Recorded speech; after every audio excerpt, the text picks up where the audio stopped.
Hi guys ನಮಸ್ಕಾರ ಎಲ್ಲರಿಗೂ welcome back to our ಎದೋದ ಯೂಟ್ಯೂಬ್ ಚಾನಲ್. ತುಂಬ ಚೆನ್ನಾಗಿ ಕೇಳ್ತಿದ್ರು ಪಾಸಿಂಗ್ ಪ್ಯಾಕೇಜ್ ಮಾಡಿ, ಇಂಪಾರ್ಟೆಂಟ್ ಕ್ವೆಶನ್ಸ್ನ ಪೋಸ್ಟ್ ಮಾಡಿ, ಎಕ್ಸಾಮ್ಸ್ ಹತ್ರ ಬಂತು ಅಂತ. ಸೊ ಅದಕ್ಕೆ ನಾವು ಕ್ವೆಶನ್ ಪೇಪರ್ನ ಅನಲೈಸ್ ಮಾಡಿ ಯಾವುದು ಇಂಪಾರ್ಟೆಂಟ್ ಕ್ವೆಶನ್ಸ್ ಅಂತ ಲಿಸ್ಟ್ ಮಾಡಿದ್ದೀನಿ. ಸೊ ಅದನ್ನು ನೋಡ್ತಾ ಹೋಗೋಣ. ಸೊ ದೀಸ್ ಆರ್ ದ ಪಕ್ಕಾ ಮತ್ತು ಗ್ಯಾರಂಟಿ ಕ್ವೆಶನು. ಯಾವುದೇ ಒಂದು ಸ್ಟೂಡೆಂಟ್ ಆಗಲಿ ಫಸ್ಟು ಈ ಕ್ವೆಶನ್ಸ್ನ ಕವರ್ ಮಾಡಿ, ನೆಕ್ಸ್ಟು ಬೇಕಾದರೆ ಬೇರೆ ಟಾಪಿಕ್ಸ್ನ ಕವರ್ ಮಾಡಿ. ಬಿಕಾಸ್ ಈ ಕ್ವೆಶನ್ಸು ತುಂಬಾ important, guarantee question, fix question. ಓಕೆನಾ? ಸೊ ಫಸ್ಟ್ ಇದನ್ನು ಕವರ್ ಮಾಡಿ ಅಂತ ಹೇಳ್ತಾ, ಸೊ ಬನ್ನಿ ಗೈಸ್ ನಾವು ನೋಡೋಣ ಏನು ಅಂತ. ಸೊ ಫಸ್ಟ್ ಮಾಡ್ಯೂಲು ಇದು ಪಾಸಿಂಗ್ ಮಾಡ್ಯೂಲ್. ಓಕೆನಾ? ನೀಟಾಗಿ ನೋಡ್ಕೊಳ್ಳಿ. ಸೊ ಫಸ್ಟ್ ಕ್ವೆಶನ್ ಏನಂದರೆ, define software process, explain generic software process framework. Second question ಏನಂದರೆ, define process pattern, explain the means of describing the patterns. Third important question ಏನಂದರೆ, explain the different types of evolutionary process models. Guys first ಮಾಡ್ಯೂಲಲ್ಲಿ models ಬಗ್ಗೆ focus ಮಾಡಿ. ಓಕೆನಾ? ಅದು ಪಕ್ಕಾ questions. Okay. Explain waterfall model and spiral model. Discuss the David Hooker's 7 principles of software engineering practice. Explain the different attributes are encountered in the vast majority of web apps. Sixth one bandu, explain software myths with example and with a neat diagram. Explain incremental process. Fifth question bandu, describe 5 activities of generic process framework. So ಈ ಒಂದು question ನೋಡ್ಕೊಳ್ಳಿ. Next module 2, ಇದು ಕೂಡ passing module, ಆರಾಮಾಗಿ score ಮಾಡ್ಬೋದು. ಓಕೆನಾ? ಬನ್ನಿ important questions ನೋಡೋಣ. With an example describe CRC modelling.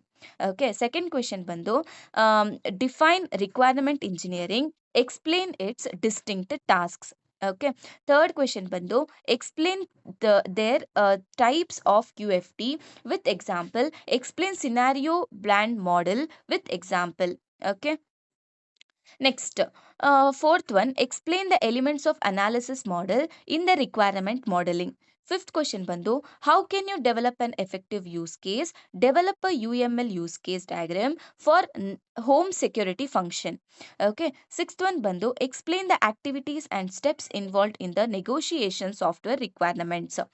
Seventh question bandu, what are the basic guidelines for conducting a collaborative requirements gathering meeting? Okay. Eighth question bandu, explain requirement election and various techniques used in requirement election along with its importance. Okay. Next third module ಕೂಡ ತುಂಬ easy ಇದೆ, ಆರಾಮಾಗಿ pass ಆಗ್ಬೋದು. So theoretical ಇರೋದ್ರಿಂದ ನೀವು ಇದ್ರ ಬಗ್ಗೆ ಒಂದು ಸ್ವಲ್ಪ ಐಡಿಯಾ ಇದ್ರೂ ಸಾಕು, ನೀವು ಆರಾಮಾಗಿ ಬರ್ಕೊಂಡು ಹೋಗ್ಬೋದು. ಓಕೆನಾ? ಸೊ ಥರ್ಡ್ ಮಾಡ್ಯೂಲ್ ನೋಡೋಣ. First one, explain principle of agility or what is agility. Explain agility with the cost of the change with diagram. Explain principle of agile software development. Okay. Second one ಬಂದು, explain about extreme programming language with functional diagram. Third one ಬಂದು, explain scrum process model, ಆಮೇಲೆ scrum process with neat label diagram. So ಇದು ಎರಡು ಬೇರೆ ಬೇರೆ question. So ಇದು combine ಮಾಡಿ ಕೊಟ್ಟಿದ್ದಾರೆ. ಸೊ 10 ಮಾರ್ಕ್ಸ್ ಗಿತ್ತಿದ್ದು. ಓಕೆ. Focus on that. ಆಮೇಲೆ fourth one, explain about home security function flow, oriented modelling and behavior modeling. Okay. Fifth one question bandu, explain adaptive software development model. Sixth one bandu, describe briefly and design modeling principles that guide the responsive framework activities. Okay.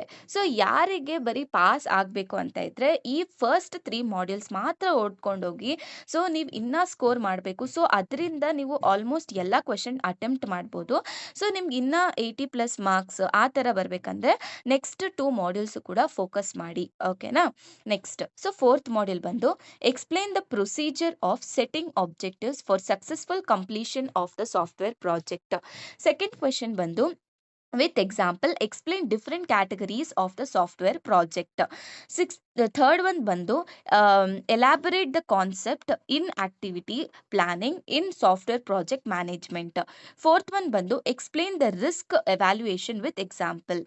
Fifth one, compare between project management life cycle and software development life cycle and its phases. Sixth one ಬಂದು explain the difference between traditional and modern project management. Seventh one ಬಂದು define project, explain characteristics of project.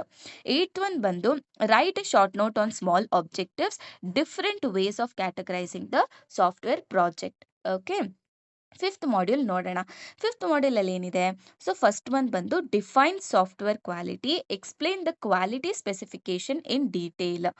Second one ಬಂದು explain the following, MC call model ಮತ್ತೆ Garvin's quality dimension. So ಇದು last year question paper ಅಲ್ಲಿ ಬಂದಿರೋಂಥ question. Okay, so describe 6 generic functions allowed in automated estimation techniques and software project. Fourth one ಬಂದು explain COMO2 model. Okay, fifth one ಬಂದು explain quality management system with principle of, ಮತ್ತೆ ಇದ್ರ ಬಗ್ಗೆ ನೀವು explain ಮಾಡಬೇಕು. ಓಕೆನಾ, ಇದು ಕಾನ್ಸೆಪ್ಟ್ ಅಂದ್ರೆ ಇದ್ರ ಮೂಲಕನೂ ಇದ್ರ ಪ್ರಿನ್ಸಿಪಲ್ ಕೂಡ ನೀವು ಎಕ್ಸ್ಪ್ಲೇನ್ ಮಾಡಬೇಕು. Okay, next sixth one, list and explain the techniques to enhance software quality and software reliability. Seventh one, explain capability process model and CMM key areas. Okay. So ಇಷ್ಟೇ guys. So these are the very important questions. So ಇದು ಓದೋದ್ರಿಂದ ನಿಮಗೆ pass ಅಷ್ಟೇ ಅಲ್ಲ guys, ನೀವಾಗೂ ಹೇಳ್ತಿದ್ದೀನಿ, pass ಅಷ್ಟೇ ಅಲ್ಲ, ಇದು ಸ್ಕೋರಿಂಗ್ PDF ಅಂತಾನೆ ಹೇಳ್ಬೋದು, ಅಥವಾ ಸ್ಕೋರಿಂಗ್ ಪ್ಯಾಕೇಜ್ ಅಂತಾನೆ ಹೇಳ್ಬೋದು. ಓಕೆನಾ, ಸೊ ಯಾರೇ ಆಗಲಿ ಫಸ್ಟು ಈ ಕ್ವೆಶನ್ಸ್ನ ಕವರ್ ಅಪ್ ಮಾಡಿ ನೆಕ್ಸ್ಟ್ ಇಂಪಾರ್ಟೆಂಟ್ ಕ್ವೆಶನ್ಸ್ಗೆ ಹೋಗಿ. ಓಕೆ, ನಿಮ್ಗೆ ಏನಾದರೂ ಇದ್ದರೆ ಕಮೆಂಟ್ ಬಾಕ್ಸಲ್ಲಿ ಕಮೆಂಟ್ ಮಾಡಿ.